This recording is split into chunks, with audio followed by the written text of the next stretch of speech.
I'm not a fan of comic books where the sexual orientation of the character is the central point of the comic book even existing, and I don't like anthologies for the most part, so I tend to skip the DC Pride, Marvel Pride stuff when it comes out.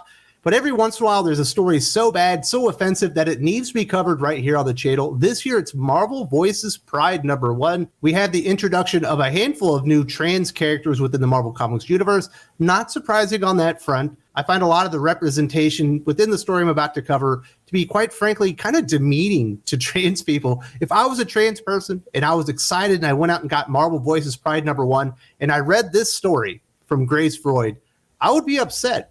I wouldn't think it was a nice characterization in what being a trans person represents. I can tell you this, I am of Irish descent. And if every single time I saw an Irish white male character, portrayed in movies or comic books, and they were a leprechaun with a drinking problem walking around with a shillelagh, I would feel insulted after seeing it so many times. And that's probably the worst thing about what Marvel and DC are doing with their LGBT representation within comic books. It's all stereotypical, and it's always the most negative stereotypes you could possibly imagine. And that is absolutely the case here. Marvel Voices Pride 2022 #1 introduces readers to 4 new transgender superheroes. LGBTD by writer Grace Freud, penciler Scott B. Henderson, inker Lee Townsend, and colorist Brittany Peer is a story featured in the issue that centers around the D-Man leading a support group for transgender teenagers with superpowers. I'm not as familiar with the D-Man as I would like to be, but according to writer Grace Freud, this is the most gay character in Marvel Comics history, and that's why this character needed to lead this new team of transgender teen superheroes within the Marvel Comics universe.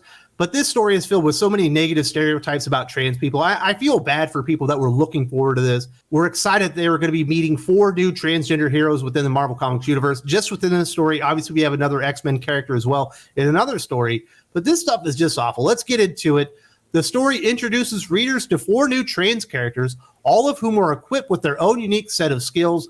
The group includes Pity Girl, Nora, goes by she, her, who has the ability to hypnotize people with sad stories. Aphelion Reed, they, them, who has freezing powers and describes himself as being completely empty on the inside. Good Arson Rex Ridley, goes by he, him, who can ignite objects with his mind. And Face Shopper, which looks far too much like Face Hopper within this comic book. I thought it was Face Hopper, like she was hopping from face to face. She, her, who can shapeshift into items she deems cool.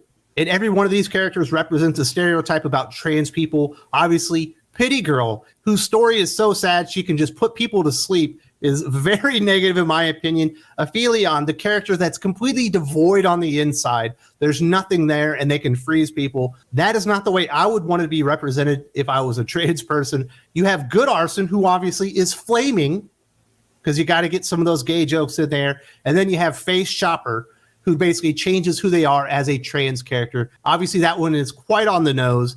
And before long, the support group is interrupted when Spider-Man comes crashing through a wall, followed by the Sinister Syndicate. The 4 heroes and D-Man quickly jump into action and apprehend the villains while Spider-Man takes a moment to recover and catch his breath, but not before essentially insulting Spider-Man, the flagship character of Marvel Comics, with this nice little moment. The D-Man is sitting down. Apparently, they're waiting on Spider-Man, and he says, "Moving on. Sophie, want to introduce yourself?" Spider-Man's supposed to be here to talk about his responsibility shtick any minute now. Responsibility is more than just a shtick when it comes to Peter Parker Spider-Man. That is inherently grained into who he is as a superhero and his mission to help people. He is all about responsibility because that is his moral compass. That is his true north. But the D-Man, of course, needs to marginalize Peter Parker's mission, what responsibility means to him, because it's all just shtick, right? It's not really all that important to him. Then we get some really embarrassing moments. We see the Sinister Syndicate coming through. You see the D-Man superhero costume was underneath the whole time. And Aphelion says, "No way, Mr. D. Transistors tolerate." Pity Girl says, "That is not our name." Good Arson says, "Tolerate? Did you just say tolerate? Hey, I thought this was a safe space." And then, of course, the Sinister Syndicate need to be gay as well. So they're going bear hunting because obviously the D-Man is a bear. He's got a beard, he wears flannel, and he's gay. So they are going bear hunting. This stuff here is just very embarrassing. It's terrible dialogue. Now, obviously, this is written for a certain audience that isn't myself. Believe it or not, I've actually met trans people. I've talked to them, and I've even had dinner with trans people. They aren't all looking for safe spaces, which is all that you will see within Marvel and DC Comics as far as representation. I'm shocked that Marvel Comics are going back to the safe space analogy, as it certainly put a black eye on the company that is one of the most downvoted videos in YouTube history. Is their trailer for the New Warriors featuring Snowflake and Safe Space, but they're going back there. And they weren't kidding, folks. Pity Girl is the most pitiful person in the world. Just a terrible analogy here. Just a terrible representation of trans people.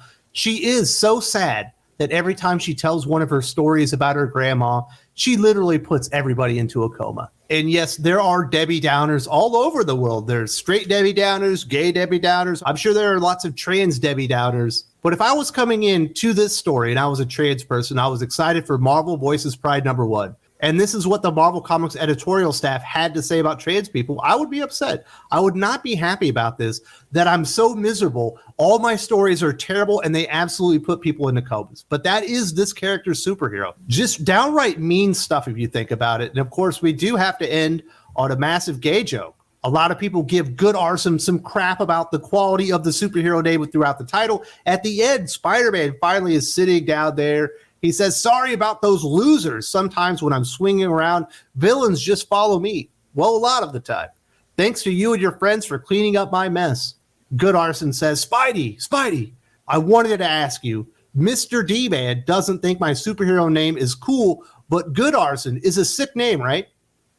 Well, it certainly is flaming.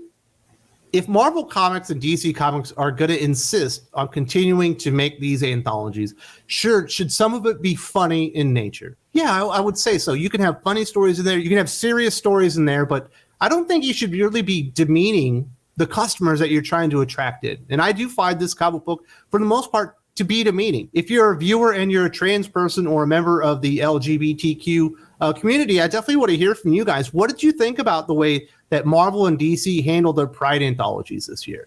I didn't really read them. I only checked this story out because I had been keyed into it that it was really bad and really offensive, so I figured I would cover it. But if this is what you're getting, like, why even do this stuff? If you're not going to treat the anthology seriously, if you're not going to go out there and hire the people best qualified to put out these stories that can really put something out there that might be uplifting instead of demeaning, why make them at all? This doesn't feel like a celebration. This feels like you're making fun of trans people. And maybe that's the point of what Grace Freud was doing, but I personally wouldn't come into Marvel Voices Pride #1 thinking this was going to be a parody of what trans people are, what they go through, or just highlighting really negative stereotypes. I would have expected something maybe a little bit more uplifting, shining a light on some of the heroic aspects of being trans and whatnot, but you certainly don't get there. It's just a yuck fest. And like I said, it's not really like even laughing with people. It feels like you're laughing at them, like you're pointing at trans people and you're just making fun of them. If I was in charge of this and Marvel had paid me money to make this comic book and put it together as an editor, I guarantee you the stories would be better. And they would certainly present trans people in a much more positive light than I think we're getting here, or even gay people and whatnot. So I don't know. I find this story offensive on many levels. One, it's not very good. It's not funny. It's demeaning. There's no quality there. Maybe it's time to stop going out there and hiring people that you think are celebrities because they write for Rick and Morty. Maybe just going out there and hiring real comic book writers and seeing what they can do, because this absolutely did not work out. This wouldn't be the only time in recent memory that Marvel Comics went out there and produced a comic book with a lot of negative stereotypes in them. We recently just had this Miles Morales Thor book. What if Miles Morales was Thor? This thing was really offensive. People are still pissed off. The writer had to give his money back and apologize, although I don't think he understands really what he did wrong.